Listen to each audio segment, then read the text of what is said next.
আসসালামু আলাইকুম। গণপ্রজাতন্ত্রী বাংলাদেশ সরকার, রেলপথ মন্ত্রণালয়, প্রশাসন এক শাখা। গত ২৪শে এপ্রিল ২০২৪-এ এই নিয়োগ বিজ্ঞপ্তিটা প্রকাশ পায়। এসএসসি পাশে আমরা কী ধরনের চাকরিতে প্রবেশ করছি তা দেখা যাক। চাকরির ধরন: সরকারি চাকরি। এসএসসি পাশে সরকারি চাকরি পাওয়া খুব কঠিন।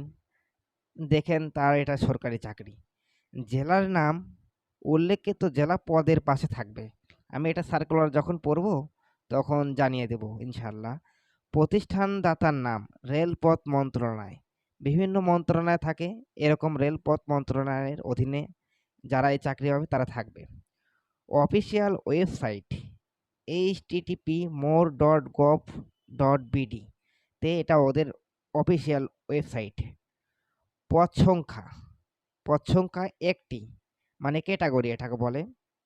আর ওই পদে খালি পদ আছে ৯ জন। মানে এই সার্কুলার অনুযায়ী আপনাদের ৯ জনকে নিয়োগ দেবে। শিক্ষকতা যোগ্যতা সাধারণত এসএসসি। এখানে দিয়ে রাখছে ৩টি। মানে এখন তো বর্তমানে বাংলাদেশের চাকরির বাজার খুবই চড়া। এ কারণে আপনার এসএসসি, এইচএসসি, স্নাতক সবাই আবেদন করে থাকে। এজন্য এটা দিয়ে রাখছে। ন্যূনতম এসএসসি পাস হলে আবেদন করতে পারবেন। যাই হোক, আবেদন শুরুর তারিখ ৩০শে এপ্রিল ২০২৪ সাল। মানে আবেদন শুরু হবে ৩০ তারিখ থেকে। আর আবেদনের শেষ তারিখ ২০শে মে। মানে আজকে আপনার ২৬ তারিখ, তার মানে ২৪ থেকে ২৫ দিন সময় পাইতেছেন আবেদন করার জন্য। আর আবেদনের মাধ্যম টেলিটক সিম দিয়ে আপনারা অবশ্যই এসএমএস করতে হবে। আর অনলাইনে অ্যাডমিট কার্ড বিভিন্ন ধরনের ফি করে আপনি এই টেলিটক এবং অনলাইনের মাধ্যমে আবেদনটা করতে পারবেন। এটাই সাধারণত আবেদনের মাধ্যম বোঝাইছে। যাই হোক, তাহলে চলুন নিয়োগ বিজ্ঞপ্তিটা সরাসরি পড়ে আপনাদের শোনাই আসলে বিস্তারিত কি উল্লেখ করা আছে নিয়োগ বিজ্ঞপ্তিতে। নিয়োগ বিজ্ঞপ্তি: রেলপথ মন্ত্রণালয়ের নিম্নোক্ত পদে সরাসরি নিয়োগের জন্য শর্ত সাপেক্ষে প্রকৃত বাংলাদেশি নাগরিকদের নিকট হতে নির্ধারিত ছকে অনলাইনে আবেদনের আহ্বান করা যাচ্ছে। মানে অবশ্যই এই নিয়োগে আবেদন করতে হলে প্রকৃত বাংলাদেশি নাগরিক হতে হবে, তাছাড়া আবেদন করতে পারবেন না। তো আমরা পদের নাম, বেতন স্কেল কেমন হবে এটা জানি। পদের নাম অফিস সহায়ক, ইংলিশে অফিস সাপোর্ট স্টাফ বলে। জাতীয় বেতন স্কেল ২০১৫ অনুযায়ী গ্রেড হবে এটা ২০তম গ্রেড, যেটা সর্বনিম্ন।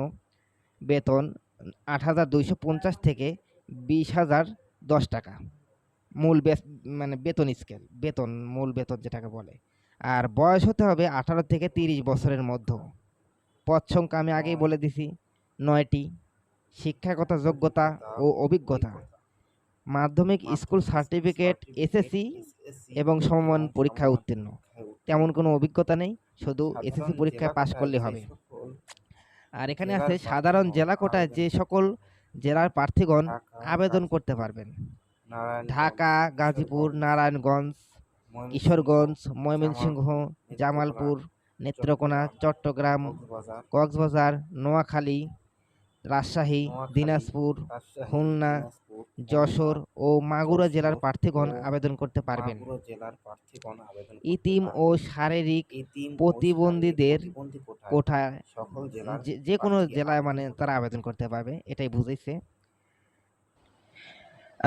নিম্ন বর্ণিত শর্তাবলী অনুযায়ী আবেদন ফর্ম পূরণ এবং পরীক্ষায় অংশগ্রহণের ক্ষেত্রে অবশ্যই অনুসরণ করতে হবে। নিম্নোক্ত শর্তাবলীতে আসলে কি কি শর্তাবলী দিয়েছে এটা আপনারা সার্কুলার ডাউনলোড দিয়ে দেখে নেবেন। ধন্যবাদ।